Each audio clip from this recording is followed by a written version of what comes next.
Australia, the great island continent. To survive here, you need to be tough. And there's one animal more than any other that successfully conquered this harsh environment. Australia's most iconic creature, the kangaroo, is the largest hopping animal on Earth. It's part of an extraordinary group of mammals that solve life's everyday problems like getting about, staying cool, and even breeding in weird and intriguing ways. By going under the skin of these bounding giants, we'll investigate their unique approach to baby rearing. We'll find out how such large animals are able to hop. And we'll discover how they, along with Australia's other wildlife, helped solve one of nature's greatest mysteries. Join us as we go deep inside the kangaroo.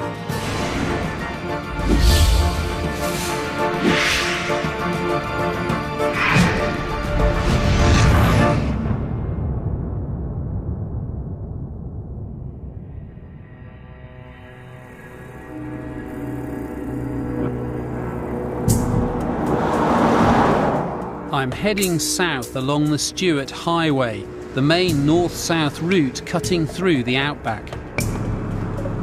Comparative anatomist Joy Reidenberg is with me, on the lookout for kangaroos. Somewhere out there are over 20 million of them. But sadly, on this road, you're just as likely to see one dead as alive.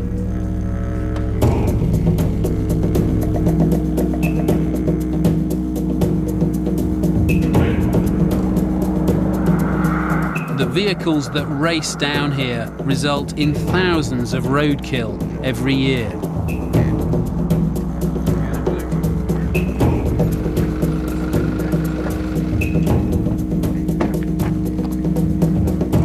Let's check this out. It looks pretty intact, doesn't it? Better check it first. Yeah, it's dead. Looks covered in flies. It's a male. Good condition though? I think it's really fresh. It's a little bloated, but not bad. Do you think it'll be all right for the dissection? I think so. Okay. All Now's right, a good time. let's go. We'll put it on the roof. Okay. Ready?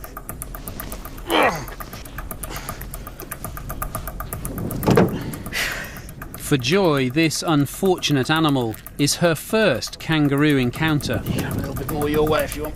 Its body will provide us with an opportunity to explore its unique anatomy. You done? Yep. Let's go! We're keeping our eyes open for a female too, so we can compare the sexes.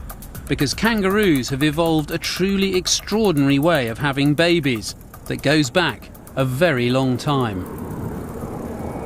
220 million years ago, in the time of the dinosaurs, in the shadow of the dinosaurs, lived a small, shrew-like animal, which was the ancestor of all mammals.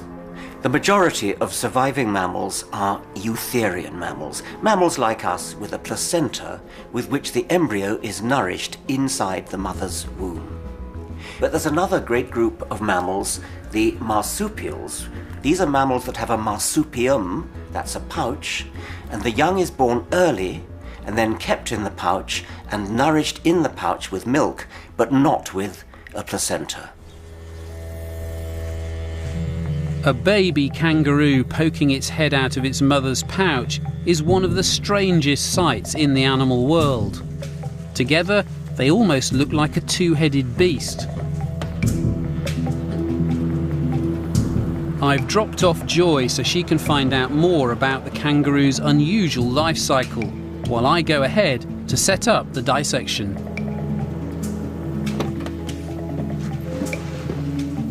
Hi, Brolga. G'day, Joy. How are you going? I'm fine. How are you? Very well. Well, come with us. Brolga runs the Baby Kangaroo Rescue Centre, a sanctuary for orphan joeys whose mothers were roadkill victims. Come on! I love watching them bounce. Come on! Oh, yeah, this. There you go. Now, if you just come over here with me, Joy, this little one here. He's a cutie. This is Mick. Hi, Mick. And Mick's still on the bottle. He's a baby that I looked after. So he's if you want to feed him, just hold this. Yeah. Don't just hold the bottle. Okay. Don't touch him. Okay. Hi, Mick. How old is he? Little Mick's about 10 months.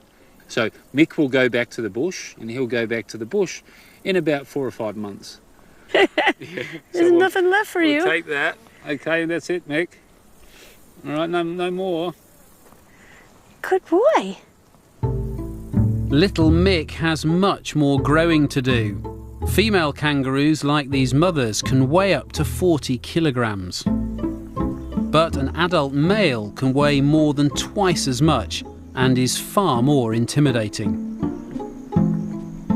Oh, there's Roger, showing us how big he is. He's talking. Yes, he's talking. He's saying, "Come in with me, and I'll tear you up." And I'll tear you up. That's right.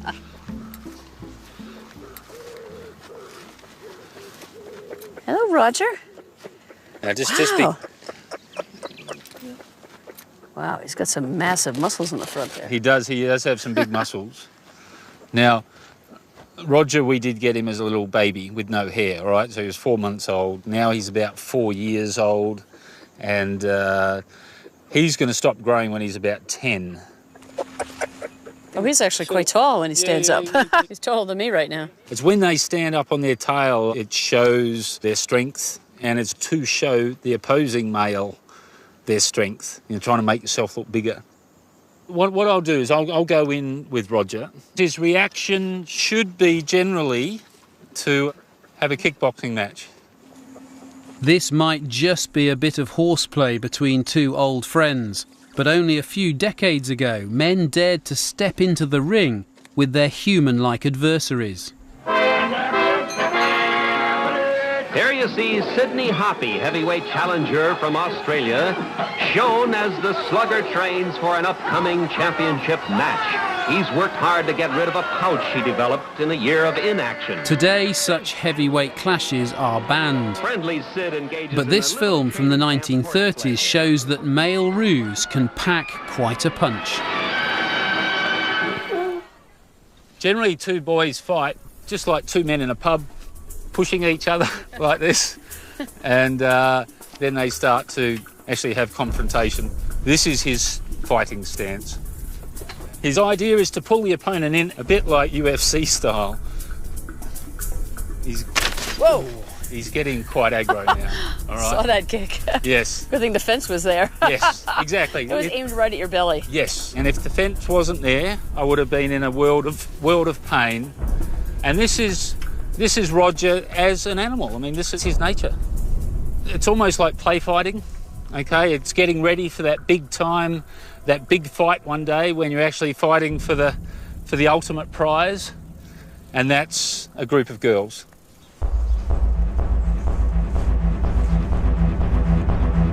In the wild, bouts between male kangaroos can be brutal. Punches, kicks and bites. When the prize of a receptive female is on offer, there is no holding back.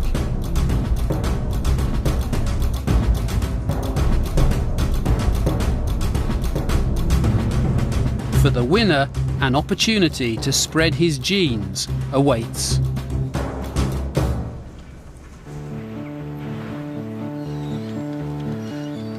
At our outback field station, we're ready to begin the dissection.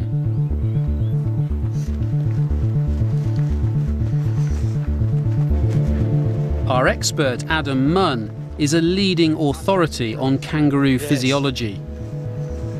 Because it's going to be a scorcher. Oh yeah. Okay. So what have we got? We've got a male red kangaroo, Yep. And we've got a young female red kangaroo that would still be in its mother's pouch. And then we've got a female Euro, which is closely related to the red kangaroo. So they're the same basic anatomy, but a different species to this big red here. So the male, first thing I noticed when I just walked in, position of the scrotum. It's really groovy, and it's something that you point out to students and they get a little bit surprised because it's very bizarre. They have that different anatomy to you see in placentals like humans. So what you see with the male in the kangaroo, the testicles are up here, whereas the penis is down here. And if you think about a placental like humans, the testes would be back here and the penis would be here. So it's a bit backwards to what you would expect.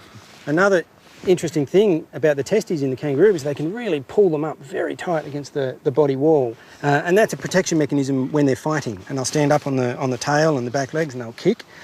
So in order to protect them, they can suck them right up high into the abdomen. They can also let them come very, very loose, and they can let them dangle very low from the body so that it keeps them cool. And you need to keep your testes cool for maximum sperm production. Is there any theories as to why the scrotum is right up here and not round here by the anus? It's got to do with the embryological development.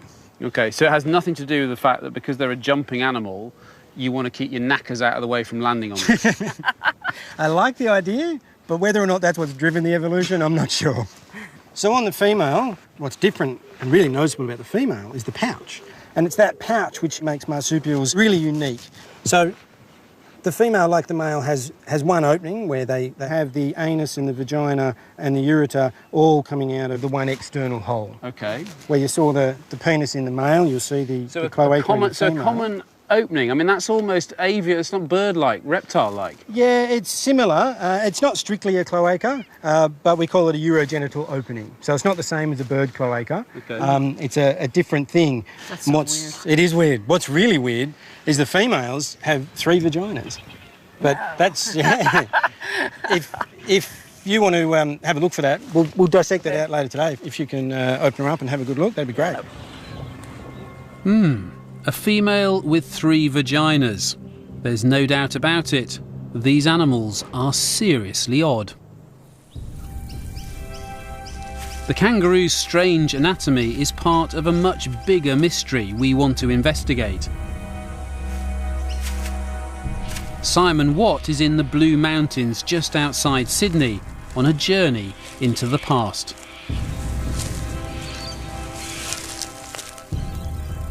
When early European explorers first came across the kangaroo, they described it as having the head of a deer but without the antlers, standing upright like a man and hopping like a frog.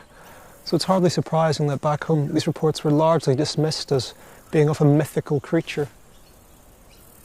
It wasn't until one was put on public display in 1770 that people finally believed in the kangaroo.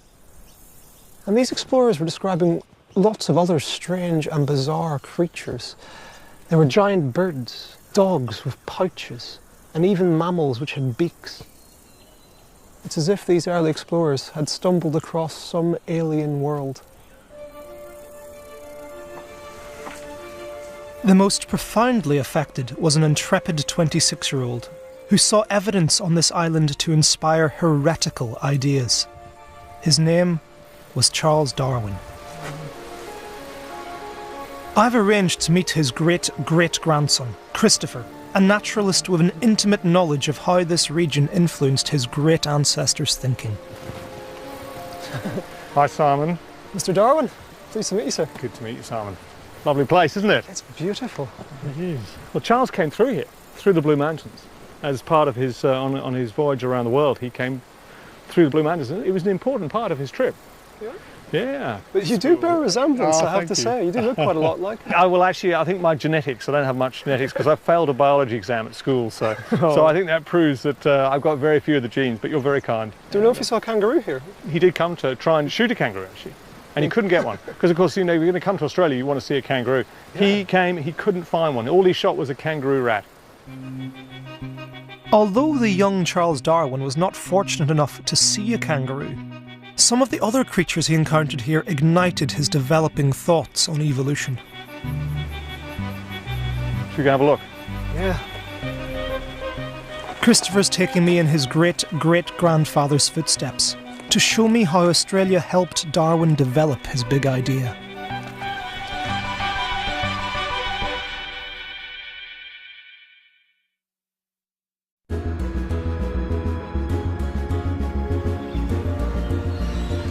The strange anatomy of the kangaroo's sexual organs defies belief. But it's the reproductive cycle that makes marsupials really special. So after mating, what's really interesting with the marsupials is they have a very, very short gestation period. So in a red kangaroo, for example, they'll mate and then about 30 days later, 28 to 30 days later, a young will be born. So that's a month compared to 9 months in humans. That's right. They're born really, really small. So they're born, for a red kangaroo, about 0.8 of a gram, so it's very tiny. We call them jelly beans. The baby's struggle for survival begins from its embryonic emergence.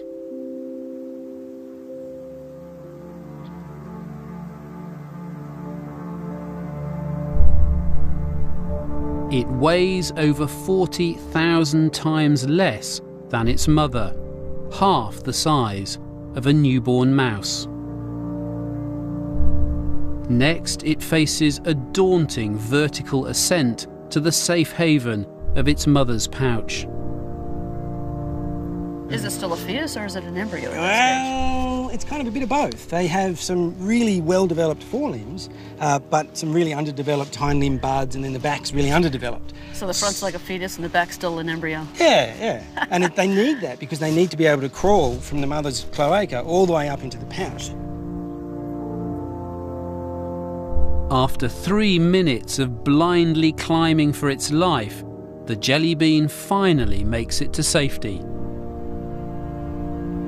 Once it clambers into the pouch, it won't see the light of day again for several months. But what's inside this second womb?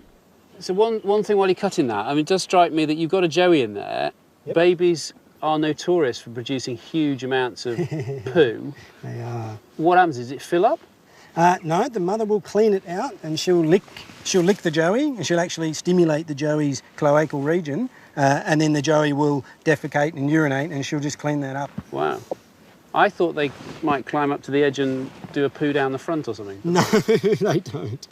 So now you've opened it up, yep. We've just got 4 nipples. Yep, you have 4 nipples. With a red kangaroo, what they'll do is they'll climb up, attach to a nipple, and they'll stay permanently attached to that nipple for about 190 days or so. Never letting go? And they won't let go. Wow. And it's got a really big mouth so that it can attach to the teat.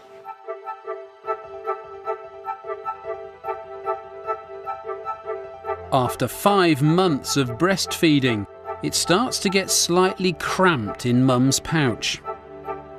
When the joey's finally matured, he has a second birth. It's time for him to experience the real world. And a chance to see if he can make his legs hop.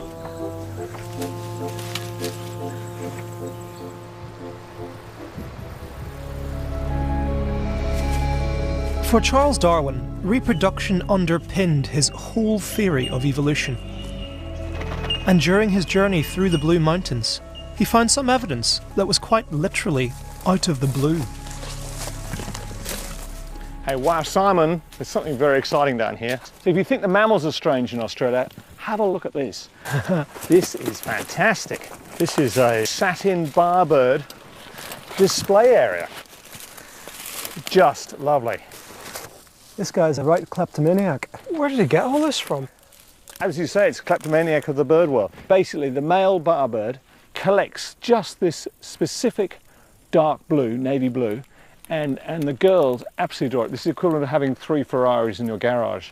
It's extraordinary. This is incredible, this obsession with this blue colour. He's got all sorts of man-made things here. There's this is a top of an aerosol can, and he's got clothes pegs. We've got a magnet, a blue number 9. This is so strange. Male bowerbirds normally decorate their display areas with a selection of naturally coloured objects. Flowers, fruits, and even shiny insects. But what did Darwin make of it all? Well, Charles Darwin was very interested in sexual selection. So he was saying, not only do you have to have great genes, but you've got to look great. Yeah. Well, the barbird doesn't have to look great. What he has to have is his boudoir has to look great. And this is his boudoir. So it's not just survival of the fittest, it's survival of the sexiest. Yeah, that's right.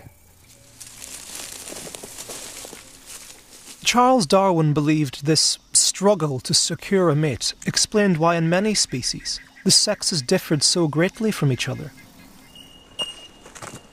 But there was another, even stronger driving force at play too: natural selection. This is where changes in the environment cause species to adapt. The kangaroo's own evolutionary story is a classic example. We're going to go back in time, back into the rainforest down here, and once Australia was a lot further south, and it was actually covered with rainforest. Is there much of it left? Yep, we're going to see it right now. And it's beautiful, actually. I love it. Nowadays, we tend to think of the interior of Australia, the outback, as one big desert. But it hasn't always been so. 45 million years ago, the outback was a forest, a rainforest. It was much wetter, it was much cooler, and the ancestors of kangaroos and wallabies ran around, galloped around, eating fungi and shrubs and such things. But then later, it became drier and hotter. The forest retreated, it became a desert, and the ancestors of kangaroos and wallabies had to find a new way of life, a new way of getting about, and new ways of feeding. As the climate changed, so did the kangaroos. Some grew large. Procoptodon, the giant short-faced kangaroo, weighed over 200 kilograms and could easily pick off leaves 3 meters off the ground. Others developed a taste for eggs and meat. Propleopus was a giant version of today's much smaller rat kangaroo. But whilst those beasts died out, modern kangaroos came to dominate, specialising in feeding on the tough grasses.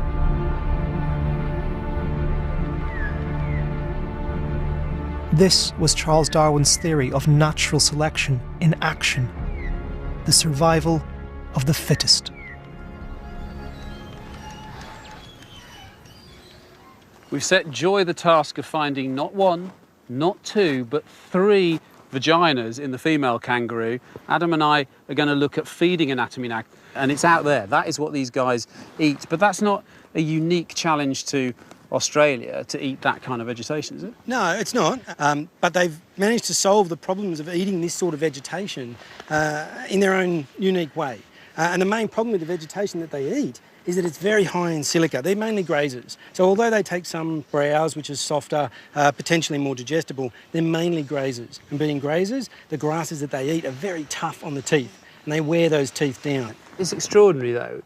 That does not look like the anatomy of a grazer. That looks much more like the anatomy of a rat or a rodent or something. Yeah, I suppose it does. Do you know what I mean? Yeah. I mean, because, you know, a cow, a sheep would have a row of incisors a bit like these on the bottom and then just a horny pad on the top. It wouldn't even have any upper teeth. That's right, but these guys have done it a little bit differently. If you have a look at this jaw, these bottom incisors, they aren't fused, they're not fixed, they move around. A few myths have come out about kangaroos, and there was some suggestion that maybe they use these incisors on the bottom as little scissors. Or chopsticks. Or yeah, that's right. But it's not true. That's not what they do. Adam's opening up the cheeks so we can discover the real reason for the kangaroo's strange dentition. You can see here beautifully now the 2 sides of the lower jaw. Yes. So can we just separate down the middle with the scalpel and just... We'll give it a go. So they're not actually free, they are held together with some kind of ligament. That's right, they are held together with a ligament. So there you go. Okay, so now it's cut, it is separated, but you can really see that it is not joined by bone, it's really flexible. The kangaroo's dividing jaw helps to keep its teeth at their best. The lower and upper rows don't line up perfectly. Instead, the lower row sits in behind, preventing the front teeth from wearing down during chewing. When the kangaroo wants to take a bite, it slides its lower jaw forward and muscles pull the 2 arms apart, creating a perfect cropping surface to snip through grass. So they pinch and pull. And But very precisely pinch, because it's such a small surface area. That's right, and that's one of the reasons why they're actually very good at feeding selectively, because they can feed on really small pieces of grass and specific sections of the grass, so they can get really good quality food. I'm intrigued by this separation. Have you seen that in other species? Well, whales can separate their jaws. Remember, they're trying to make this great big basin to catch a lot of fish in. So they definitely separate their jaws. We've seen it in the snake. But in primates, humans, monkeys, apes, they're all fused together. In pigs, they're fused together. This degree of separation is very unusual. And it's interesting that the reason for how it's developed in marsupials might be unique, in that there's a suggestion that when the young crawls up into the mother's pouch and attaches to the teat, its mouth is then permanently open, if you like, for a long period during the development of the jaw. So it never has time to stick together. That's exactly right. So this may actually be a hang-on. That's right. But it may also have evolved to serve a very good function in the adult. What's interesting, it's got some unique anatomy in there, absolutely, but if you turn the head over like that, it is really, really deer-like. It is really deer-like.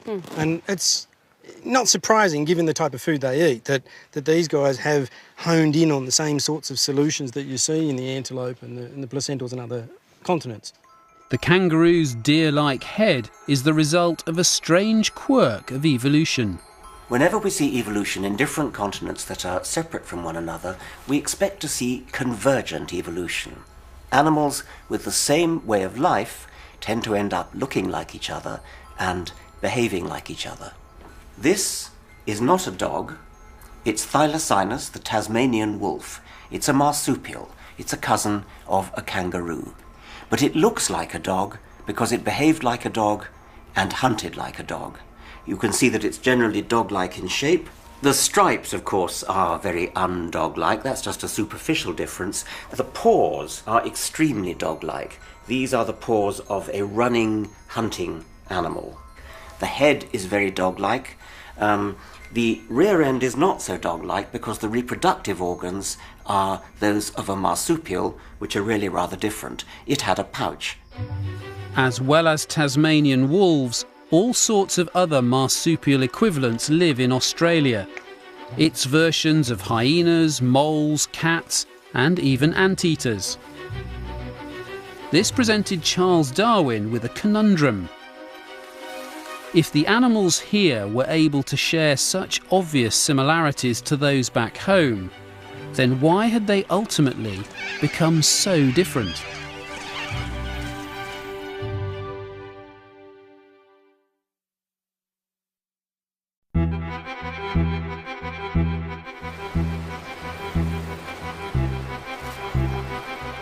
As Australia's climate changed over the last 45 million years, the kangaroos and other marsupials have adapted to take advantage of the new environments.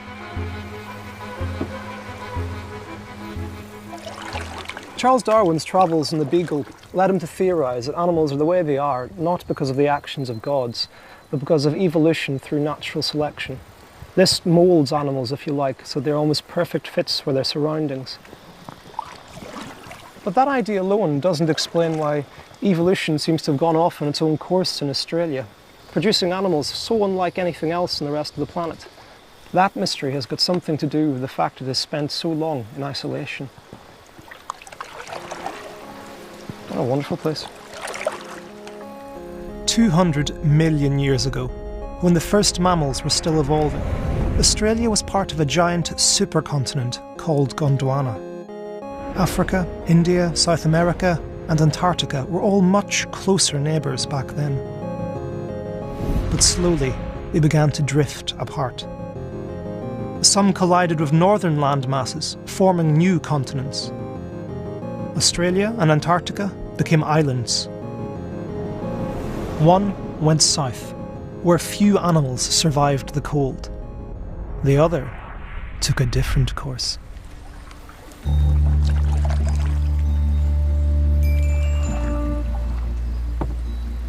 Australia's raft of animals drifted northeast and has remained isolated for the past 45 million years. As an island surrounded by water, it was free from almost all outside influences.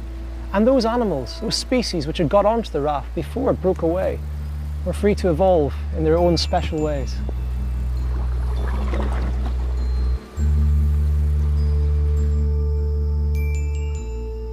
For Charles Darwin, Australia's isolation was the key to the evolution of its strange life forms. Here, a deer-like animal, adapting to its environment, developed a unique way of getting about.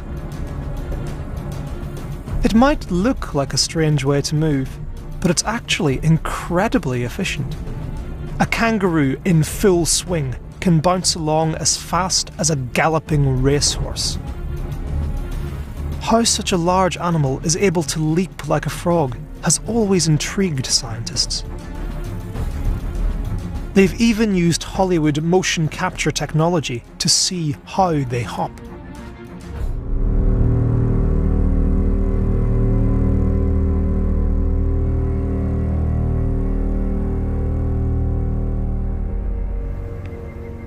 The first step in our investigation is to look at its leg.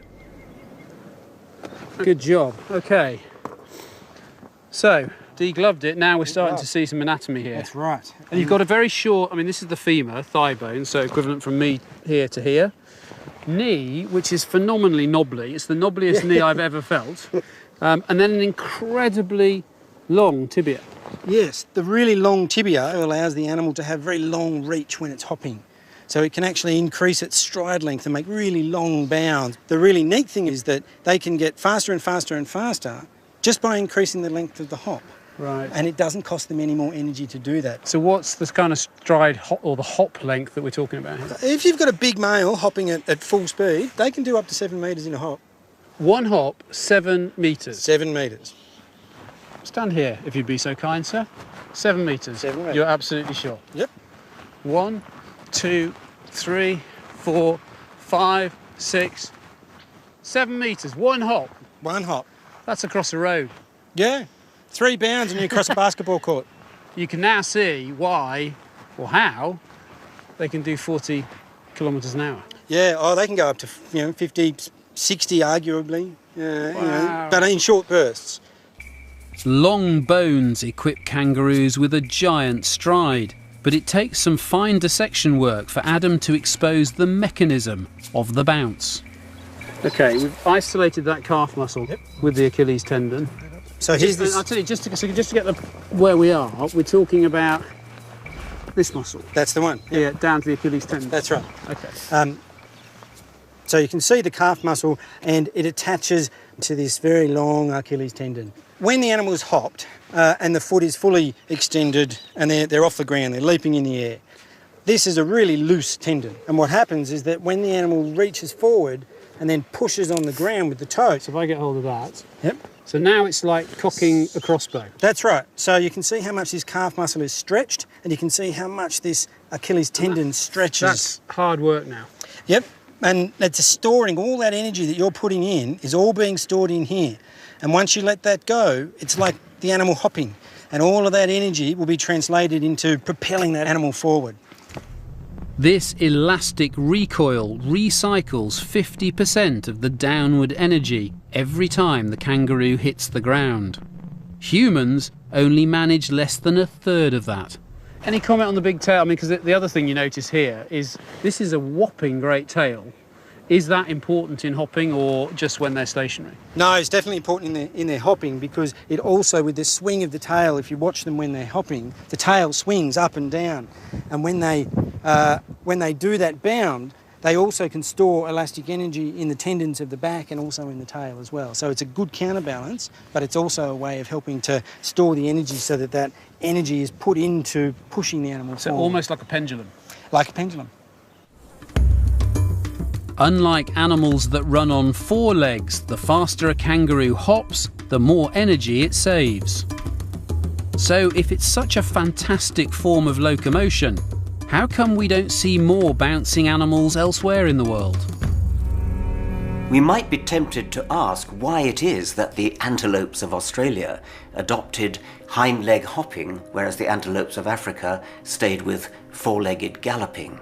But I think that may be the wrong question to ask. I don't think it's right to suggest that something about the Australian continent favoured hopping and something about the African continent favoured galloping.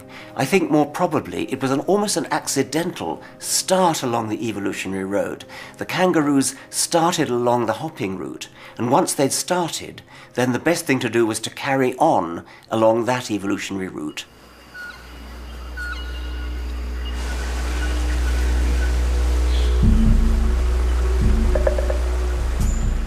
A major part of Charles Darwin's evolutionary theory relied on chance. There was no predetermined God-given goal. But in his early years, even he had trouble discounting the story of creation. He came across one animal in Australia that put his religious beliefs to the test. This is perfect habitat. Somewhere in this creek lurks a mysterious creature that you probably couldn't make up if you tried. It's called a platypus. It's got the beak of a duck and a tail like a beaver, and even though it's a mammal, it lays eggs. And with any luck, we might see one. What do you think our chances are?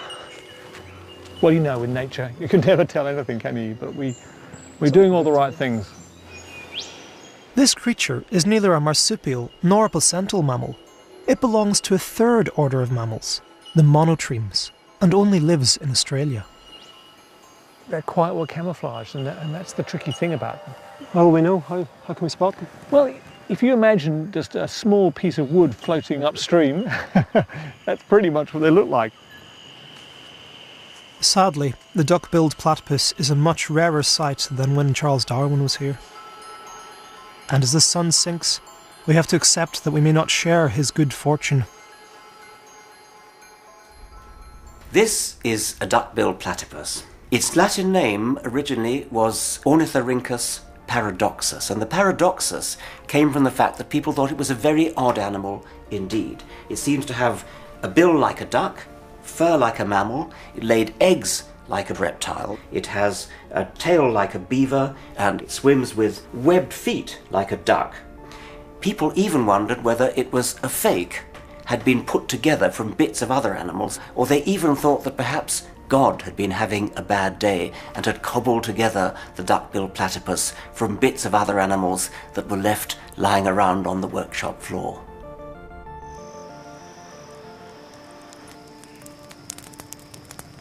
Do you think we might have better luck tomorrow morning? Well, I thought we were going to get one tonight, to be honest. I was just waiting for that little brown thing to bob to the surface, and it would have been great. It's so important for Charles. I don't really know the full story of what actually happened, but he was out west of the Blue Mountains. He was staying with a property owner. The property owner shot a platypus for him. And Charles then sat on this riverbank, a bit like we've been sitting, you know, reflecting on this platypus.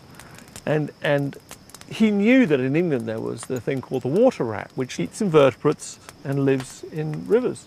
And now he come across this animal in Australia which eats invertebrates and lives in rivers. The water rat is so different from the platypus. And he said, well, why would God make two creatures, one in England, one in Australia, entirely for the same requirements? Yeah. But two such magnificently different specifications. And then he wrote in his diary this sort of, you know, epiphany almost. Maybe there were two creators at work, and it was actually a metaphor. And he was actually saying, was there an entirely different system at work here? Darwin's chance encounter opened his eyes to the interconnectedness of life. He saw the platypus as a transitional animal, a lower mammal which still laid eggs like a reptile. Others like it had gone extinct, replaced through natural selection by more successful species. But this primitive animal had survived in Australia's isolation as a living fossil.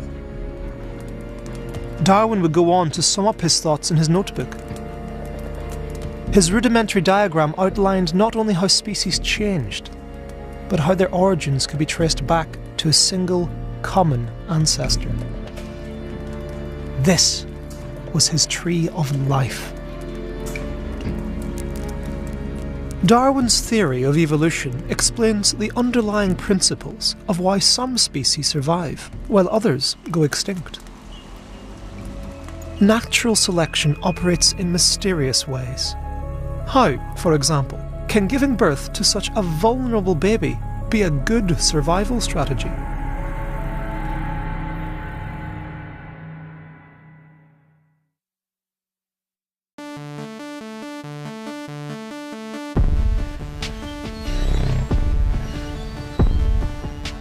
Here in the outback, Joy's about to reveal the most remarkable feature of the kangaroo's evolution: the 3 vaginas.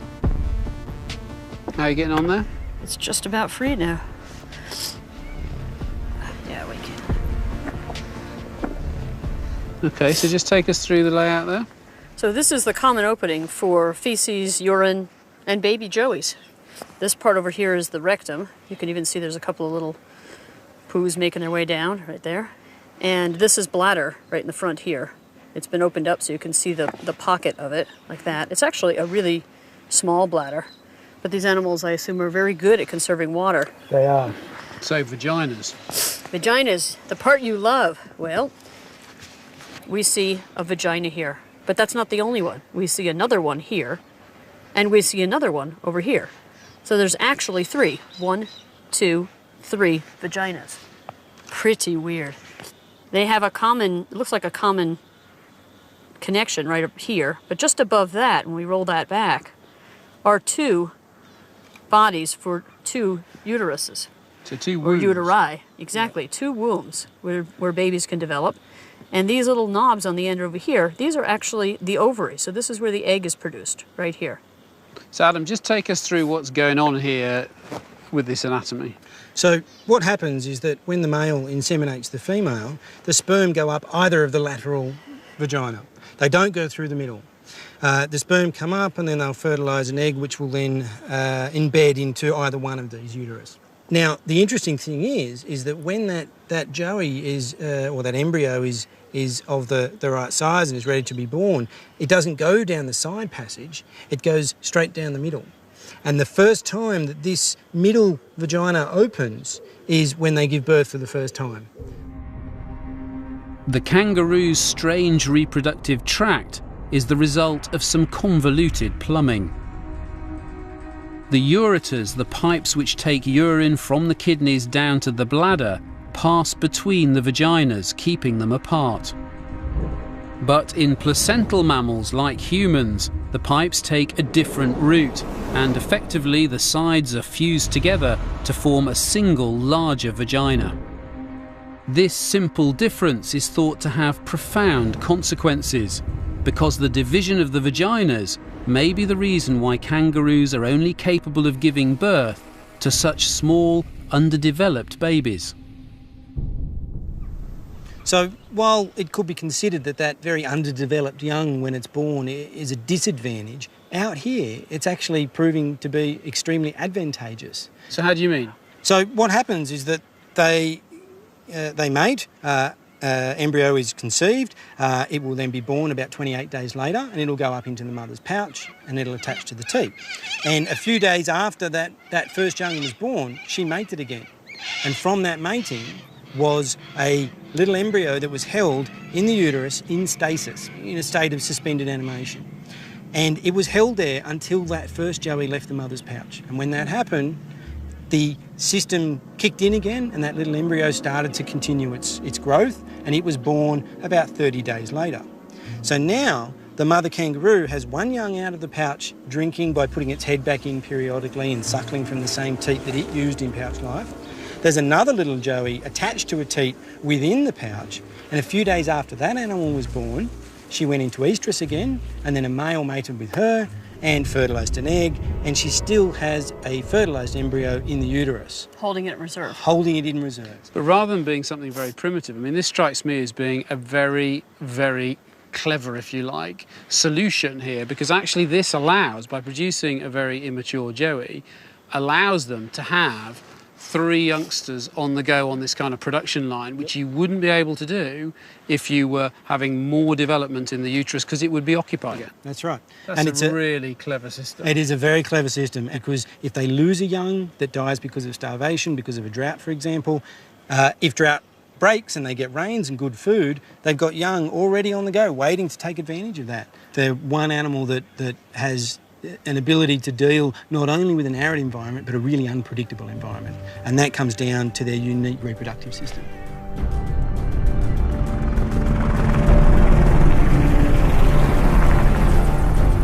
It's hard to believe that the kangaroo's success story can be traced back to a fortuitous loop in its reproductive anatomy. But by being almost permanently pregnant, natural selection has chanced upon an incredible survival strategy in this isolated corner of the world. For now, the red soil is partly obscured by a carpet of green. It's the result of very high levels of rainfall on the outback in recent months. But it won't be long before it dries out and natural bushfires burn it all away again. This land absolutely suits animals that have low energy demands, those that can ride out the long rough spells and then really take advantage of the good times when they come along, no matter how infrequently that is.